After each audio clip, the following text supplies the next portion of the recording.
power to save. Say there is only one name. There is only one name. There is only one name. There is only one name. With power to save. With power to save. With power to save.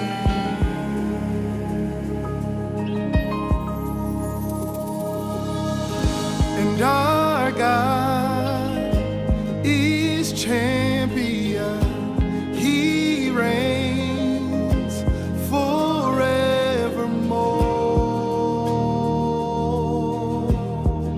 Forevermore.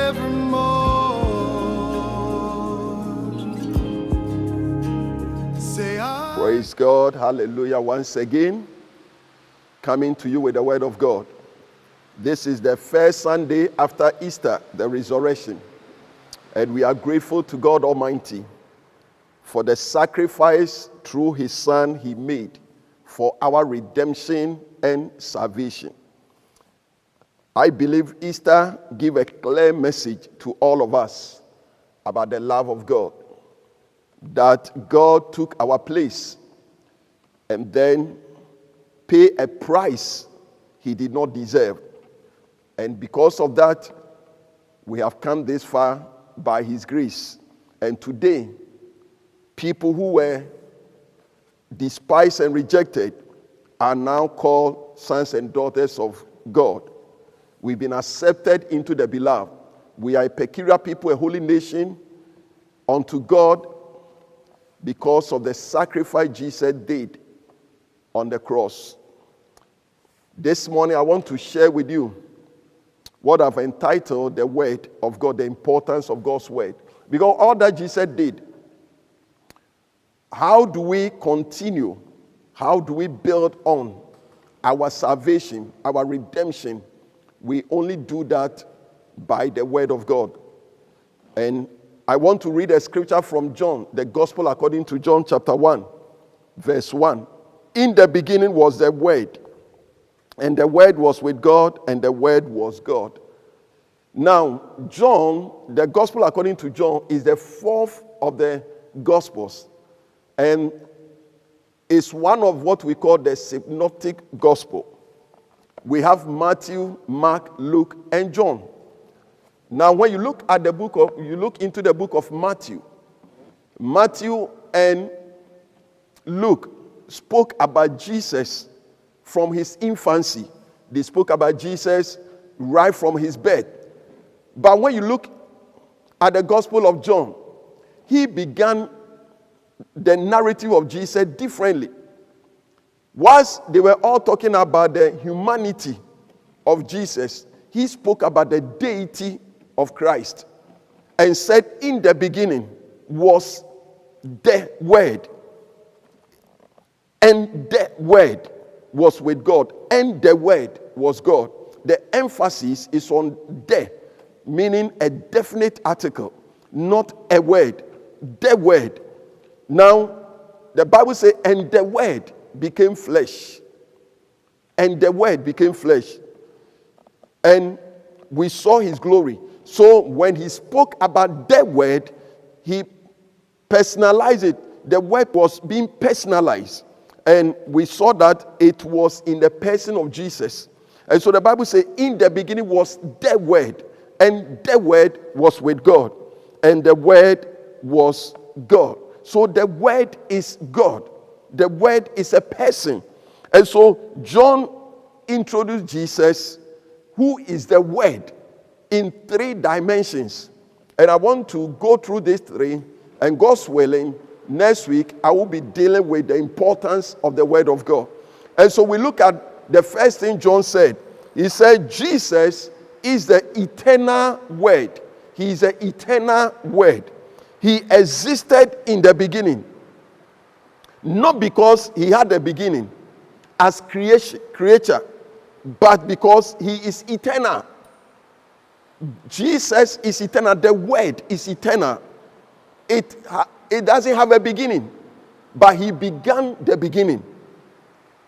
Because the Bible says in John 8:58 Before Abraham was, I am. I existed, I live, even before Abraham. Because the word is eternal.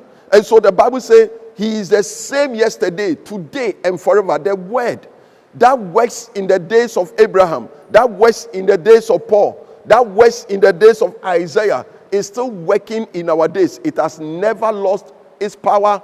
It has never lost anything. It is the same word that has been preached all over this time. It has never lost anything because that word, the word is eternal. It is eternal. Bible says heaven and earth will pass away, but the word will not, because it is eternal. It has no beginning, it has no end. All things will pass away, but the word abides forever. Every one of us was born, and we have a day we will exit this earth, because there was a beginning and there will be an end to our existence here. And Jesus Christ doesn't have a beginning and therefore has no end. Bible says he's the Alpha and he's the Omega. He holds the beginning and he holds the end, but he has no end because he is eternal. The word is eternal, and that is why that same word is going to judge us. Even when we are dead and gone, that word which never passes but live forever is going to judge us. The second thing I want you to know is that Jesus is the creative word. The word is creative. Jesus is the creative. God created the worlds through the world. The world was created through the word. Without the word was anything made that was made. Whatever we see was created or came into existence through the word. So there is creative power in the word.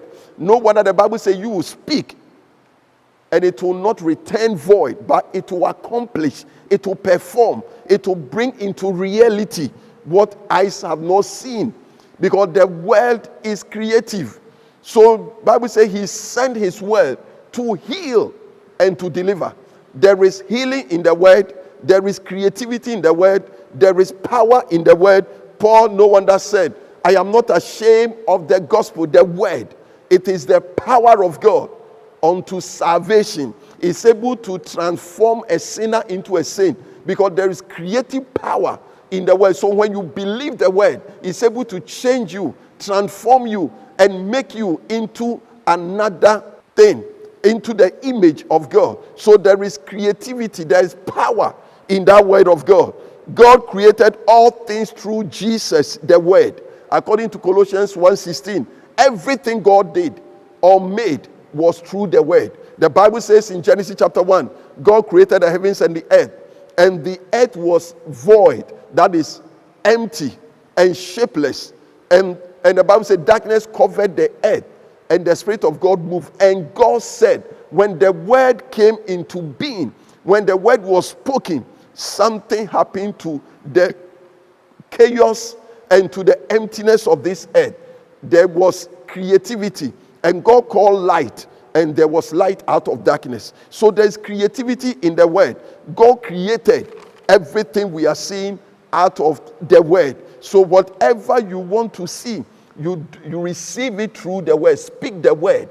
Speak the word only. Like the man told Jesus, he said to Jesus, only speak the word, because there's creativity. My servant is sick, but speak that word that brings healing. Speak the word that brings out deliverance. Speak the word that brings liberation. And where the Spirit of the Lord is, where the word, Jesus said, the words that I speak, they are spirit and they are life. So there is life and spirit in the word, which create and bring into reality that which you declare it to be. And finally, Jesus is the incarnate word. Jesus is the incarnate word. The word became flesh, and we beheld his glory.